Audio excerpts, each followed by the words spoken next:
İlk soru bu olacak. Evet. Kamuda ciddi bir israf olduğunu sizde çok güzel bir yani gereksiz. Kamuda şu anda 245 bin tane ama israfı siz yapıyorsunuz şu anda. Yani bu lahana bu tür işine geçer. Bismillahirrahmanirrahim.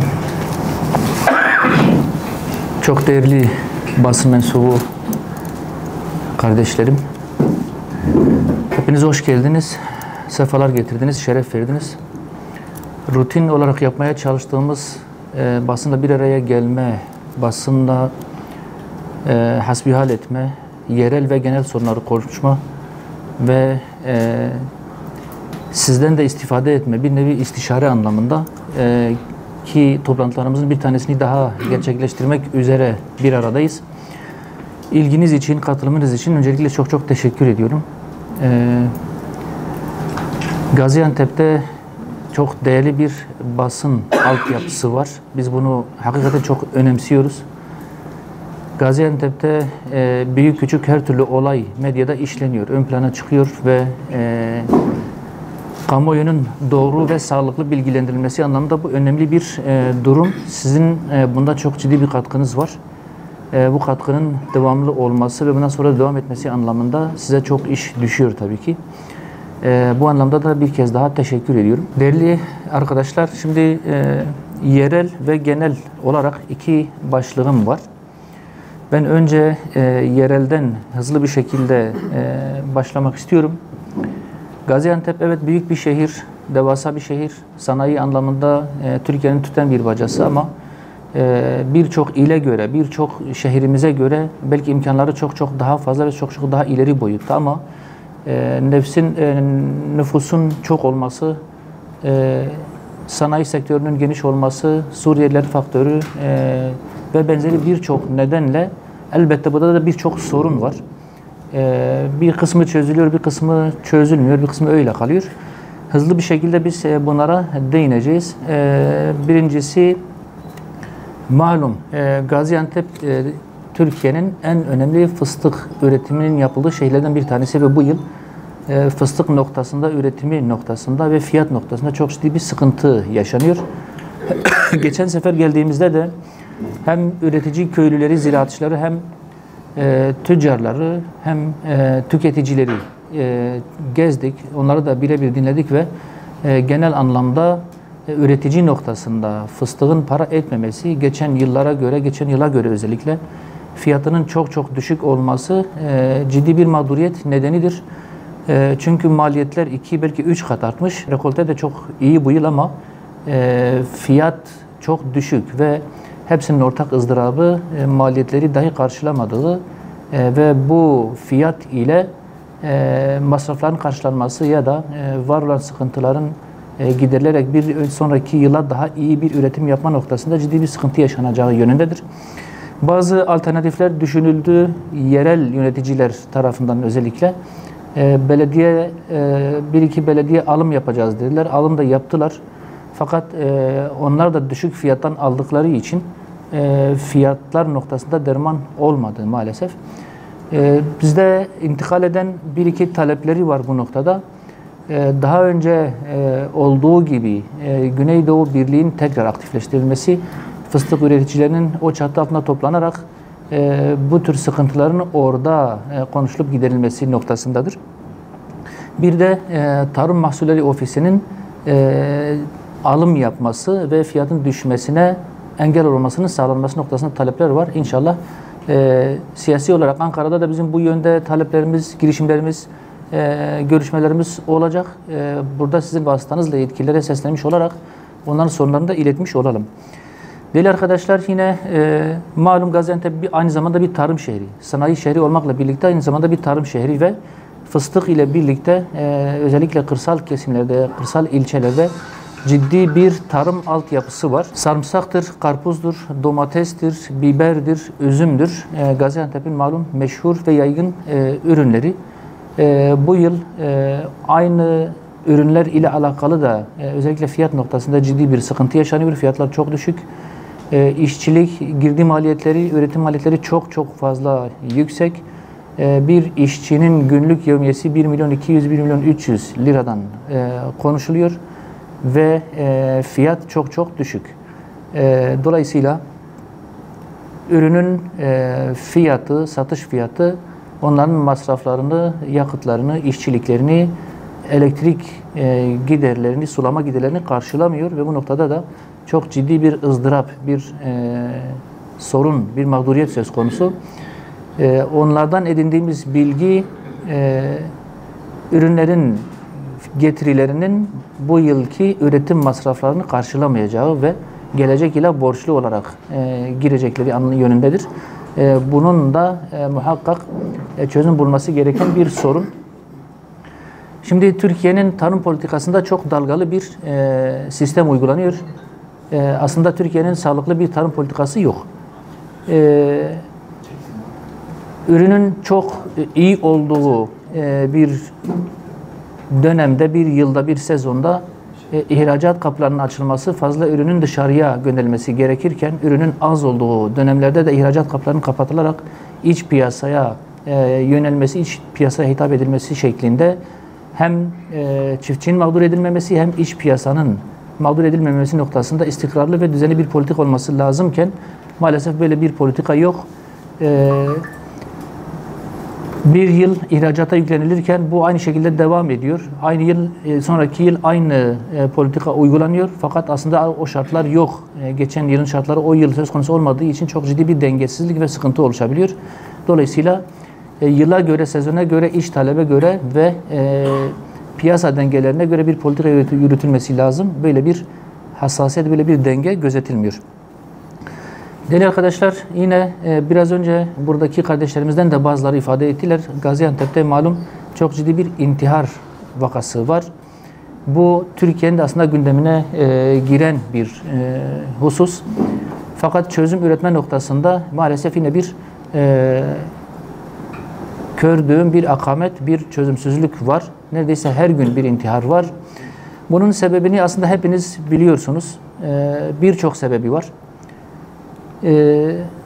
İşsizlik bir taraftan, manevi buhranlar, eğitim sistemimizin gençlere bir şey vermemesi, onları besleyecek bir ahlakın, bir erdemin, bir maneviyatın verilememesi, televizyonlarda, sosyal medyada yaygın bir şekilde işlenilen şiddete, ahlaksızlığa yönelik, gençlerin manevi altyapısını çökertmeye yönelik yayınlar, filmler, paylaşımlar, sosyal medya platformları, TikTok gibi, Instagram gibi, işte Netflix gibi medya organlarının toplumda özellikle yeni nesilde oluşturdukları tahribatın çok önemli bir sebebi var. Toplumdaki aile düzeninin bozulması, aile kurumumuzun çatırdaması, çökmesi, gençlerimizi ayakta tutan anne baba unsurunun her geçen gün daha da zayıflaması, boşanmaların artması, evliliğin azaltması da gençleri aile içerisinde besleyen önemli bir unsur olmaktan çıkmış. Bugün gençlerimiz, neslimiz bundan da mahrumdur. Yine yaygın olan uyuşturucu faktörü de bu intiharlarda çok önemli bir sorun. Çeteleşme, sokak kültürü, uyuşturucuyu bulamama, onlara alet olma ve sonuç itibariyle buhranlar, istediği şeylere ulaşamamanın getirdiği hayal kırıklığı ve intiharlar. Bunların hepsi çok etkin faktörlerdir. Bunların hepsiyle elbette belki mücadele etmek çok kolay bir şey değil. Bu siyasi partiler ile birlikte medya, güvenlik birimleri, aile bakanlığının ilgili kurulları, Diyanet İşleri Başkanlığı ve ailelerin kendisi, sivil toplum kuruluşları da aynı şekilde hep beraber el birliği ederek mücadele etmemiz gereken bir saha. Fakat öyle bir koordinasyon da yok. Öyle bir hassasiyet de yok ve bu sorunun çok ciddi bir boyuta ulaştığı, artık toplumu ve toplumun geleceğini tehdit ettiği anlamında da bir algı yok. Böyle anlama yok. Tehlikeyi görmediğimiz zaman, hastalığı görmediğimiz zaman doktora gitme, teşhis koyma, tedavi etme gibi bir arayış da söz konusu olmuyor maalesef. Şu anda bu sorun her geçen gün büyümekle birlikte çözüm arayışı ve tespit de maalesef yoktur. Sizin aracılığınızla bunu da ifade etmiş olalım ve bunu hep beraber gündemleştirelim, üzerinde duralım, çözüm yollarını zorlayalım diye düşünüyoruz. Yine uyuşturucudan söz açıldı. Bu bölgede Antep, Gaziantep'te ve aslında çevre illerde de Adana'da Urfa'da ve Kilis'te de yaygın olarak önümüze çıktı. Çok yaygın bir uyuşturucu kullanımı var. İlkokul 4. sınıfa kadar indiği şu anda tespit ediliyor, konuşuluyor. Uyuşturucu ile mücadele noktasında ilgili kurumların görevlerini yapmadıklarını ya da yetersiz yaptıklarını biz biliyoruz. Bunun Türkiye'de çok ciddi anlamda üzerinde durulması gereken bir zaaf, bir toplumun geleceğini tehdit eden bir hastalık, bir durum. Güvenlik tedbirleri de çok ciddi anlamda nakıs, yetersiz kalıyor. Kuşatıcı bir anlayış yok. Çok basit tedbirlerle geçiştiriliyor. Ufak tefek satıcılar ya da kullanıcılar ile mücadele belki yapılıyor ama bu işin asıl barınlığını yapan, üreticiliğini yapan, dağıtımını yapan, bu işi sektöre dönüştüren örgütlü ve stratejik bir akılla bu işi götürenlerin üzerine maalesef gidilmiyor. Evet. Bunun çok ciddi bir eksiklik olduğunu görüyoruz. Sizin de tespitleriniz var. Hep beraber bu konuyu gündemleştirip üzerine gidilmesi gerektiğini de düşünüyoruz. Hatta bu işi ileri derecede yapanların bir kısmının, az da olsa bir kısmının özellikle güvenlik sektöründe yer alan bazı yetkililere kadar çıkması da çok ciddi anlamda üzüntü verici bir durum. Elbette bizim bütün güvenlik birimlerimizi töhmet altında bırakmak gibi bir lüksümüz yok. Fedakarane çalışan, bu noktada canını veren kardeşlerimiz, görevlerimiz de zaten malum var. Fakat suistimal eden ve konumlarını, makamlarını bu noktada kullanan, suistimal eden insanlar da çıkabiliyor. Bu da aslında bu noktada yürütülen mücadelenin yetersizliğini ortaya koyma anlamında en basit, en somut örnek. Sağlık yine Gaziantep'te önemli bir sorun. Deprem bir kısmına zarar verdi, tahribatlar oldu. Altyapı bir anlamda bir noktaya kadar zarar gördü. Halen o zarar gören hastaneler yapılmadı, faaliyete geçirilmedi. Çok büyük bir şehir hastanesi hayata geçirildi ama o şehir hastanesiyle alakalı altyapı ve ekipman, kadro sıkıntısı halen giderilmiş değil. Yereldeki diğer hastanelerden ekipmanların, imkanların, doktorların şehir hastanesine aktarıldığını da biliyoruz ama yerelde görülen işlerin şehir hastanelerinde görülmemesi, o hizmetlerin orada görülmemesi, yürütülmemesi çok ciddi bir sorun. Yine vatandaşlar mecburen, hani sağlık her şeyin üstündedir. Ciddi bir hayat tehlikesi söz konusu olduğu zaman hiç kimse paraya bakmaz. Muhakkak doğru bir adrese de bir tedaviye ulaşmak ister. Dolayısıyla devlet hastanelerinin, şehir hastanesinin ve sağlık hizmetinin, yani sağlık güvencesi ile hizmetin alınabildiği kurumlara gidildiğinde hizmete ulaşamayan vatandaşlarımız yine çareyi mecburen özel hastanelerde aramak zorunda kalıyor ve bu hakikaten çok ciddi bir mağduriyet. Çok astronomik fiyatlarla insanlar ancak tedaviye ulaşabiliyor. Sağlık Bakanlığı'nın ilgililerinin de bu noktada bu soruna vakıf olmaları gerekir. Bizim elbette birçok girişimimiz oldu, olmaya devam ediyor ama sizin aracılığınızla da bu sorunu bir kez daha dile getirmiş olalım. Havaalanı ile ilgili bazı sıkıntılarımız var. Gaziantep bir sanayi şehri, bir bürokrat şehri. Çok büyük bir metropol olması itibariyle havaalanı çok işlek ve aktif. Fakat bazı şirketlerin, bazı uçak şirketlerinin ortaya koyduğu sıkıntılar, rötarlar, düzensizlikler, dengesizlikler hakikaten Gaziantep'e ulaşım ve gidiş gelişlerde ciddi bir mağduriyete ve sıkıntıya sebep oluyor. En basit örnek 1 saat, 2 saat, 3 saat rötarlar olabiliyor. Gece örneğin Gaziantep'ten Ankara'ya dönüş uçuşları örneğin yoktur. Ya da işte saat 5-6'da var, sonrasında yoktur. Rötarlar ve ihtiyaç duyulan uçuş sayıları, uçuş saatleri Gaziantep'te ciddi bir sıkıntı. Bunu da bu vesileyle ifade etmiş olalım. Ana iskelet itibariyle şu anda ön plana çıkan sorunlar bunlardır. Genel bazı sorunlar var. Burada da gördüğümüz ekonomi örneğin bunlardan bir tanesidir. Şu an Türkiye'de çok ciddi bir ekonomik kriz var. Yetkililer her ne kadar buna kriz demiyorlarsa da bize göre bir krizdir. Çünkü çok ciddi bir hayat pahalılığı, bir enflasyon ve fahiş fiyat sorunu var. Enflasyon düşmüyor, her geçen gün artıyor. Fiyatlardaki dengesizlikler ve hiçbir ölçüye takılmayan rastgele fahiş bir şekilde artmalar hakikaten insanları mağdur ediyor. Özellikle dar gelirli ve düşük gelirli, sabit gelirli insanların yaşadığı sorunların haddi hesabı yok. Çok ciddi bir mağduriyet var. Bir maaşın, yani bir ev kirasının bir maaş kadar olduğu bir dönemden söz ediyoruz. Bazı yerlerde asgari ücretin çok çok üzerinde fiyatlar var.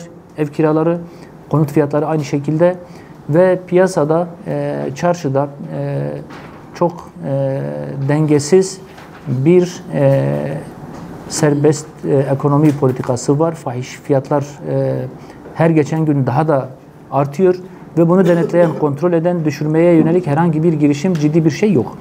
Zaman zaman gündem edilir, fahiş fiyatların noktasında bunu vicdansızca yükseltenler ile mücadele edileceği, cezalar verileceği gibi bir şeyler, bir gündem oluşturulur ama bunun piyasada bir yansımasının, etkisinin olmadığını hep beraber müşahede ediyoruz. Bu Gaziantep'te de çok ciddi bir sorun, her yerde önümüze çıkıyor ama bu Türkiye'nin sorunu. Bu Türkiye ekonomisinin sorunu ve bu şu an mevcut ekonomi politikasıyla bu darboğazdan çıkmamızın imkansız olduğunu hepimiz biliyoruz. Evet, çok kötü bir dönem yaşadık. Bir asrın felaketini yaşadık. 11 ilimiz neredeyse çok ağır bir hasar gördü. Bir pandemi sonrasında bu oldu ve bir EYT sürecinden geçti Türkiye. Şimdi yetkililerin söylediği şu: ekonomi çok ağır bir darbe aldı, deprem oldu, pandemi oldu ve EYT yük olarak bindi. Dolayısıyla biz bir kriz yaşıyoruz ve herkes bu yükün altına elini koysun, taşın altına elini koysun, hep beraber bunu kaldıralım diye söylendi. Evet, bu sorunlar olur. Ülkeler bazı krizlerden geçer ve bu tür genel afetlerde herkes yükü omuzuna aldığı zaman yük de hafifler. Hep beraber bunu taşırız. Fakat öyle olmadığı zaman, haksızlık olduğu zaman, adaletsizlik olduğu zaman, suistimal olduğu zaman, rant her şeyi kasıp kavurduğu zaman bu yük sadece fakir fukaranın, güçsüzün, dar gelirlinin sırtında kalıyor. Şu anda bu krizden çıkışın faturası tamamıyla dar gelirlinin sırtına yükleniyor. Vergiler habire artırılıyor, habire vergi cezaları geliyor ve çok ciddi bir mağduriyet, bir şikayet, bir haksızlık söz konusu. Artık stok vergileri, dükkanda olmadığı halde stok vergisi konuluyor. Dükkandaki, fabrikadaki makinaların, işleyen makinaların değer kazandığı iddia edilerek bir sonraki yılda 3-4 katı vergi alınıyor. Örneğin siz bir makine almışsınız, fabrikada bunu çalıştırıyorsunuz. Geçen yıl almışsınız 1 milyona, gelip diyorlar ki şu anda bu makinenin değeri 3 milyon. Dolayısıyla sen vergini 3 milyona göre vereceksin. Buna benzer çok ağır vergi cezaları da geliyor, vergi paraları konuluyor. Geriye dönük çok ciddi bir inceleme, araştırma ve cezalandırma söz konusu. Her ilde önümüze çıkmış. Örneğin küçük bir bakkaldır, ben sadece bir örnek vereceğim. Sen basit usul çalıştırıyorsun ama işte geçen 3 yıl önce sen farkındasın veya değilsin. Senin ciron artmış, basit usulden çıkmışsın, gerçek usule geçmişsin ama vergini ona göre vermemişsin. Dolayısıyla o zamandan şimdiye kadar her ayın beyannamesi, cezası, bilmem şuyu buyu 700 bin, 800 bin, 1 milyon ceza. Küçük bakkala verilen ceza. Şimdi kalk da bunun altından çık.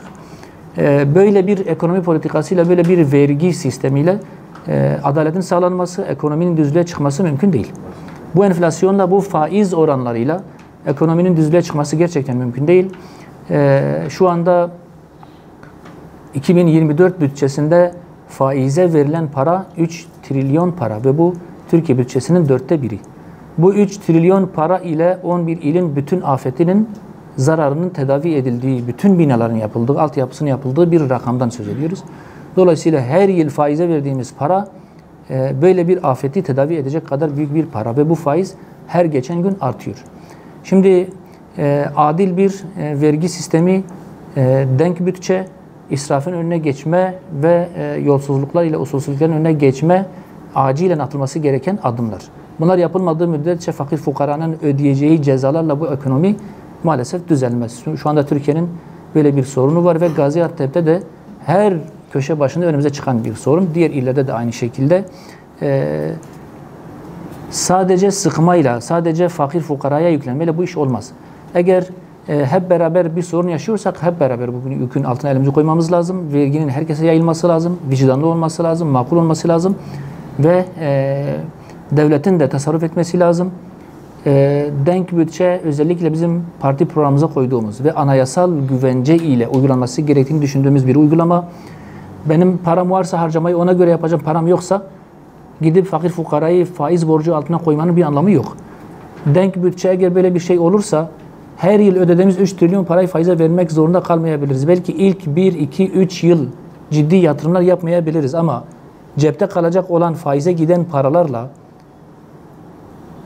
fakir fukarayı da ezmeden ve havuzda birikecek paralarla her türlü yatırımı da altyapıda yaparız. 3 trilyon para ile faize ödenen 3 trilyon para ile bu memlekette neler yapılmaz ki? Emin olabilirsiniz GAP'ın tamamı bitirilir. Bak GAP'ın tamamı bitirilir. Bu memlekette ne sulama sorunu kalır, ne elektrik sorunu kalır, ne tarım sorunu kalır, ne istihdam sorunu kalır.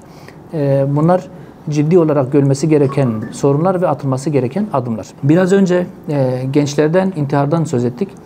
Bize göre Türkiye'nin şu anda en önemli sorunlardan bir tanesi, belki ekonomiden de daha önemli, yeni neslin durumu. Aile kurumu, ahlaki yozlaşma ve yayın kültürü.